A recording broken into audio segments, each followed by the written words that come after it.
عالم برزخ کے بارے میں عالم برزخ اللہ تو فرماتا ہے کہ برزخ ہے وَمِن وَرَائِهِمْ بَرْزَخٌ إِلَىٰ يَوْمِ يُبْعَثُونَ، جو دنیا سے چلا جائے وہ نبی صلی اللہ علیہ وسلم ہو یا کوئی ولی اعظم ہو، اس کا اب دنیا سے کوئی تعلق نہیں ہے، اور قیامت سے پہلے اس کے جسم کے ساتھ اس کے روح کا اتصال نہیں ہوگا، اور سب کچھ جو اب گزرے گا اسی برزخ میں گزرے گا۔ انسانی جسم سے روح ایک بار نکلنے کے بعد دوبارہ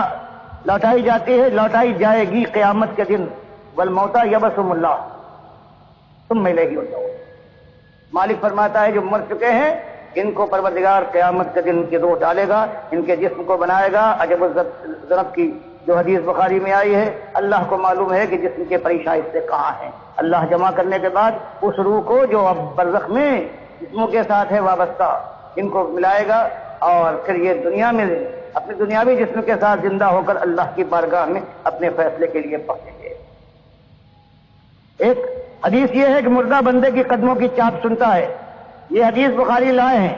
اور صحیح روایت سے لائے ہیں۔ جیسے قرآن کی کتنی باتیں ہیں جن کو متشابہات کہا جاتا ہے کہ یقینی اس کے معنی اللہ بھی فرماتا ہے، اس کی تعویل تمہیں معلوم نہیں، لیکن یہ مانو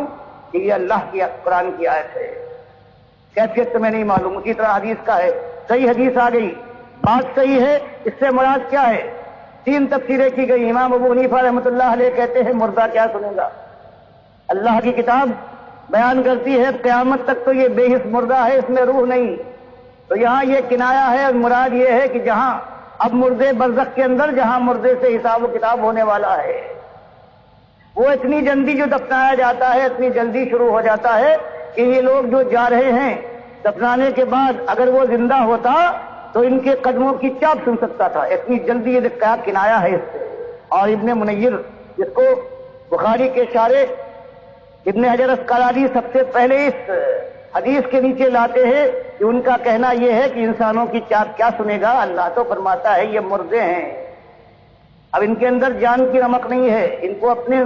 حالات کا علم نہیں ہے، تمہارے حالات سے کیا واقف ہوں گے۔ فرمایا یہ مراد یہ ہے برزخ میں جہاں اس کی روح کے ساتھ جسم ملتا ہے، اور وہاں جب فرشتے اس کو آتے ہیں وہ جو حساب و کتاب کرنے کے لیے تین سوال کرنے کے لیے آتے کہ ان کی چاپ سنتا ہے۔ تو یہ دو ایسی چیزیں ہیں قرآن کے کوئی خلاف نہیں، اللہ جانتا ہے کہ مشتبہ حدیث ہے صحیح کیا معنی ہیں، اور جو لوگوں نے یہ لیا ہے کہ اسی جانے والے دفنانے والوں کی قدموں کی چاپ سنتا ہے، یہ کفر ہے اللہ کی کتاب کا، اور اس کفر کے اوپر آج اس دنیا کو ناز ہے، ساری دنیا اس کفر کو مانتی ہے، کوئی ایک گروہ جو مطلب کا ایسا نہیں ہے، چاہے وہ سعودی ہو، حنبلی ہو، اور چاہے اہل حدیث ہو، چاہے دیوبندی ہو، اور چاہے بریلوی ہو۔ اور یہی صحیح معنوں میں یہ قبر پرستی کی جڑ ہے کہ مردہ سنتا ہے۔ کوئی کہتا ہے چند منٹ کے لیے سوال کے لیے جواب کے لیے آ جاتا، کوئی کہتا ہے ہمیشہ اب یہ زندہ رہے گا، دیکھتا رہے گا، سنتا رہے گا۔ تو یہ جو روایت ہے اس سے فائدہ حاصل کیا ہے قرآن کو جٹلانے کے لوگوں نے، اور تین شعبوں میں جو دو ایسی سلامت طرح تھی، قرآن کی کسی نص کا انکار نہیں تھا، اس سے انکار کر کے اس کو اختیار کیا ہے جو قرآن کی نص کا جو انکاری ہے وہ شرائط